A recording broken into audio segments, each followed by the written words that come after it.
Hello everybody, it's Lazel here with another Magic the Gathering EDH deck tech. Today I'm talking about Hylda of the Icy Crown. She is a 4-mana 3/4 legendary creature human warlock, which says whenever you tap an untapped creature an opponent controls, you may pay 1. When you do, choose 1. Create a 4/4 white and blue elemental creature token, put a +1/+1 counter on each creature you control, or scry 2, then draw a card.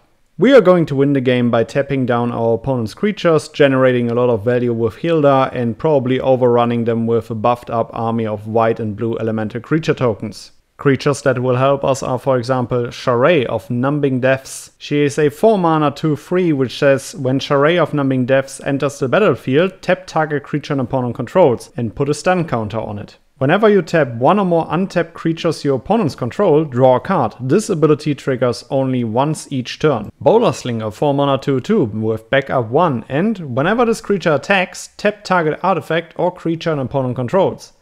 Lozarnak Captain 4-mana 3/1 first strike. When Lozarnak Captain or another human enters the battlefield under your control, tap target creature an opponent controls, and at the beginning of your upkeep create a 1/1 white human soldier creature token. Ballynock Trapper 4-mana 2/2 for tap target creature, and whenever you play a white spell, you may untap Ballynock Trapper. Giant Killer, a 1-mana 1/2 with an instant side which says destroy target creature with power 4 or greater, and the creature itself says for 2 mana and tap target creature. Last but not least, Ojutai Exemplars, 4-mana 4/4 which says whenever you cast a non-creature spell, choose 1. Tap target creature, Ojutai Exemplars gains first strike and lifelink until end of turn, or exile Ojutai Exemplars, then return it to the battlefield tapped under its owner's control. Let's talk about a few helpful instants in this deck. Dispatch. You won't be that sad if you don't have Metalcraft enabled. It's a 1-mana instant which says tap target creature, and when you have Metalcraft enabled, it says exile target creature. Choking Towers, 4-mana instant, tap up to 4 target creatures and you can cycle it for 2 mana, and when you cycle Choking Towers, you may tap target creature. Hifline Knots, 2-mana instant, tap target creature, scry 1 and draw a card. Jarrow's Renunciation, 2-mana instant, tap up to 2 target creatures, and you can cycle it for 1 mana. Ardent Veil Tactician, 3-mana 2/3 with an instant side which says tap up to 2 target creatures, and the creature side is a flying 2/3. A really powerful card in this deck is Bluster Squall, 1-mana instant, tap target creature you don't control, and you can also overload it for 4 mana.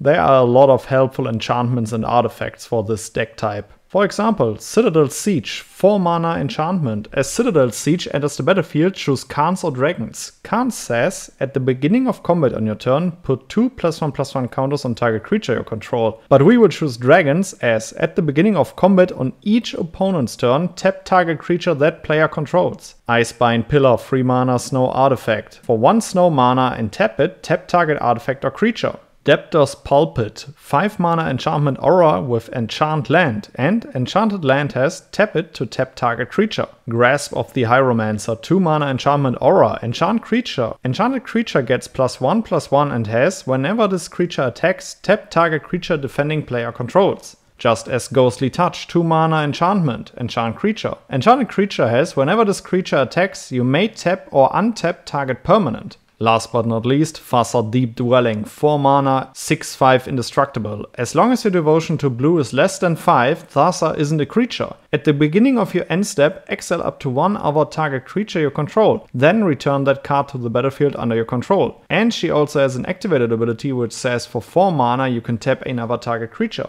There are a few pretty expensive instant and sorcery spells in this deck, and we also need 1 generic mana to profit from Hylda's ability, so we discount our spells with cards like Mind Splice Apparatus, 4-mana artifact with flash, and at the beginning of your upkeep, put an oil counter on Mind Splice Apparatus. Instant and sorcery spells you cast cost 1 less to cast for each oil counter on Mind Splice Apparatus. Jace's Sanctum, 4-mana enchantment. Instant and sorcery spells you cast cost 1 less to cast, and whenever you cast an instant or sorcery spell, you scry 1. You can also play Urza Lord Protector, a 3 mana 2/4 legendary creature human artificer, which says artifact, instant and sorcery spells you cast cost 1 less to cast. You can also, for 7 mana, if you both own and control Urza Lord Protector and an artifact named the Mightstone and Weakstone, exile them, then melt them together into Urza Planeswalker, activate only as a sorcery. This is also a great alternative win con.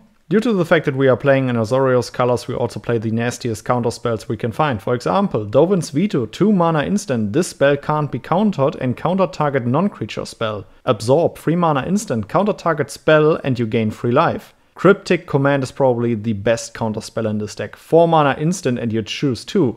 Counter target spell, return target permanent to its owner's hand, tap all creatures your opponents control, which is a very powerful thing in this deck, and draw a card. Fierce Guardianship, of course, 3 mana instant. If you control a commander, you may cast a spell without paying its mana cost and counter target non-creature spell. Counterspell, 2 mana instant, counter target spell. And last but not least, Urza's Rebuff, 3 mana instant, choose 1, counter target spell, or also tap up to 2 target creatures. You want to win more? You get it. Bond of Discipline, 5 mana sorcery. Tap all creatures your opponents control. Creatures you control gain lifelink until end of turn. Fort Worth Gambit, 6 mana instant. Tap all creatures your opponents control and untap all creatures you control. Sleep, 4 mana sorcery. Tap all creatures target player controls. Those creatures don't untap during that player's next untap step. Subjugator Angel, 6 mana flying. When Subjugator Angel enters the battlefield, tap all creatures your opponents control. Cone of Cold, 4 mana sorcery. Roll a d20.